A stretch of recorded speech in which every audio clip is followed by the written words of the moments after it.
booties for black girl nerds.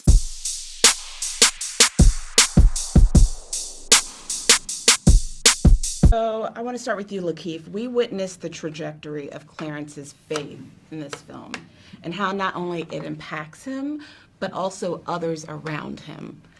Why is his absence of faith something that he holds on so tightly?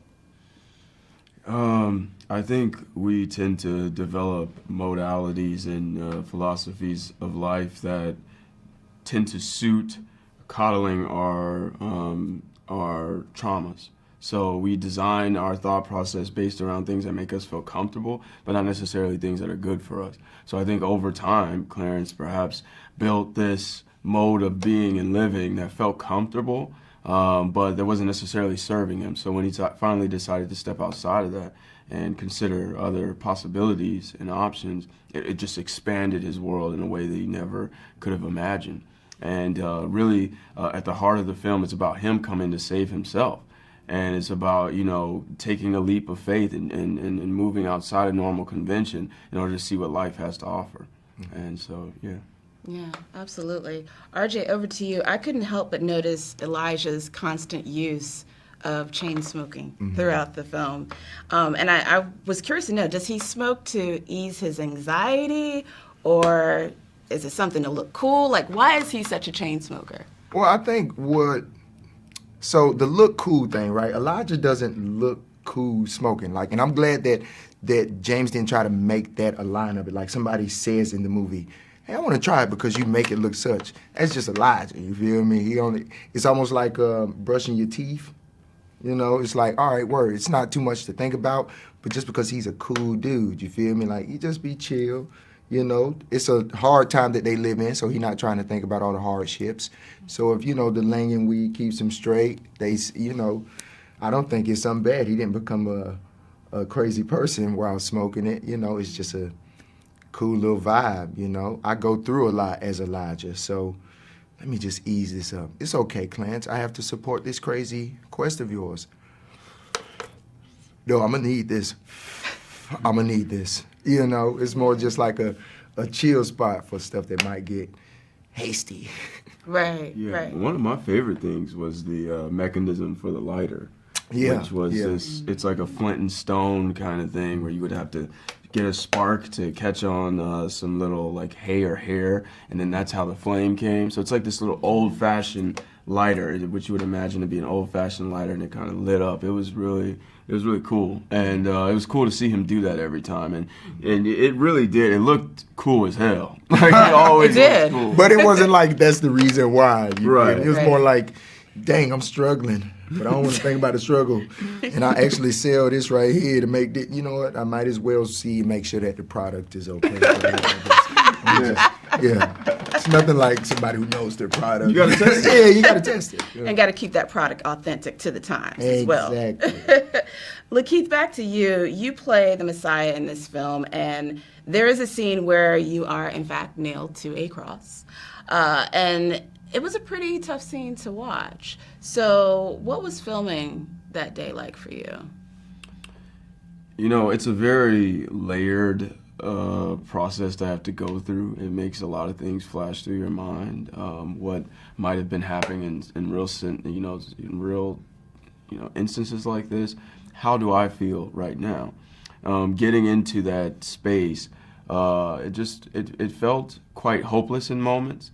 It felt extremely painful in moments, and it also felt like I released at certain moments, that I realized that there was no need to hold on. The important thing here was to survey my life and see and see how I feel about the totality of the decisions and choices that I've made, and do I feel at peace with my heart?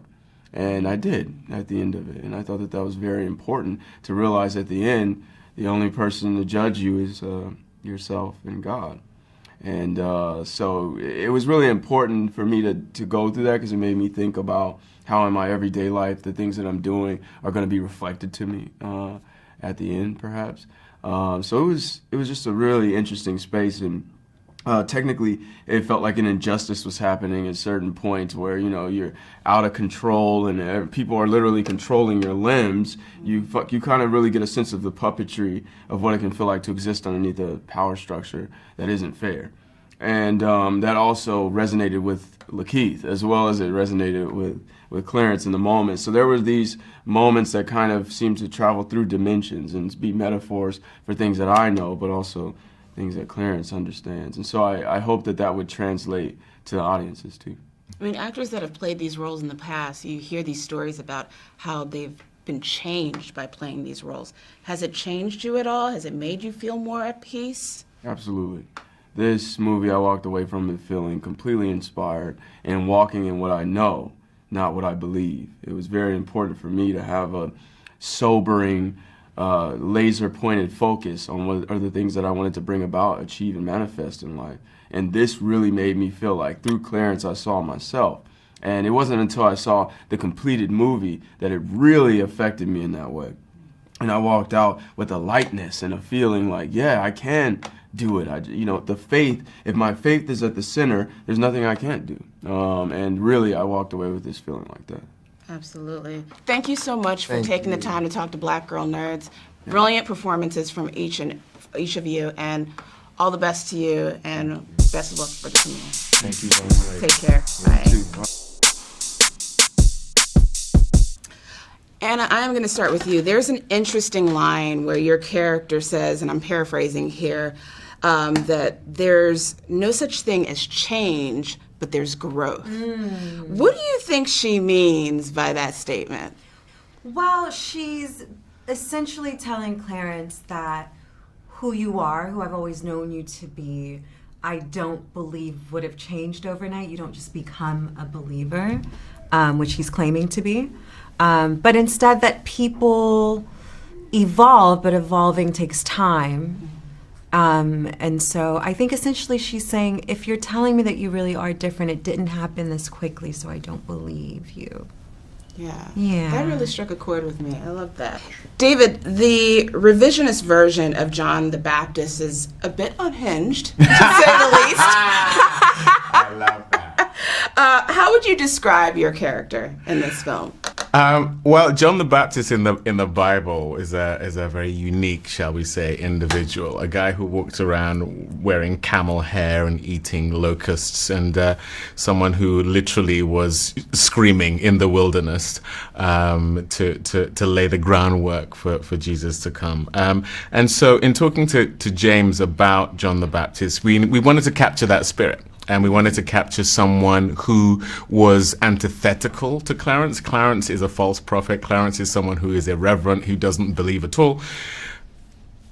John the Baptist is all in to the point of, you could argue, zealotry. And so having those two in a scene together, that was the fun of how do you have these opposing forces in a scene together and see and enjoy the sparks fly.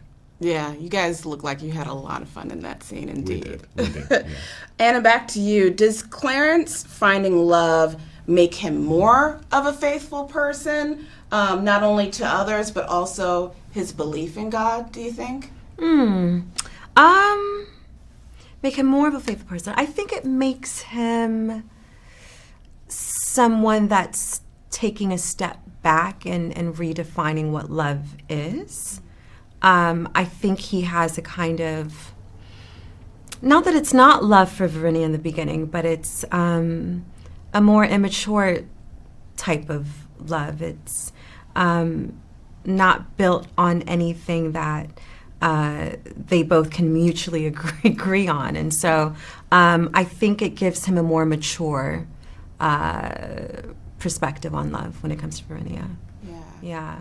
And David, given the nature of this movie based on the sacred text of the Holy Bible, it may be controversial in some circles. What do you hope that audiences will take away from this movie? Well, I think anyone who actually watches the film will recognize that the irreverent aspects of it are tied to LaKeith's character. Clarence is someone who doesn't believe. He is someone who is a false prophet for a time. He is someone who is countercultural to who Jesus actually was and is, and his journey is one toward faith. And one of the things that the film definitely doesn't do is discount faith and discount Jesus, who he was, the impact he had and continues to have. And so I think for anyone, in this territory, people tend to have their assumptions when they haven't seen the film. I would urge people to reserve judgment till they have. Absolutely. Well, thank you so much for taking the time to talk to Black Girl Nerds. I appreciate each of you for talking to us, and thank you so much.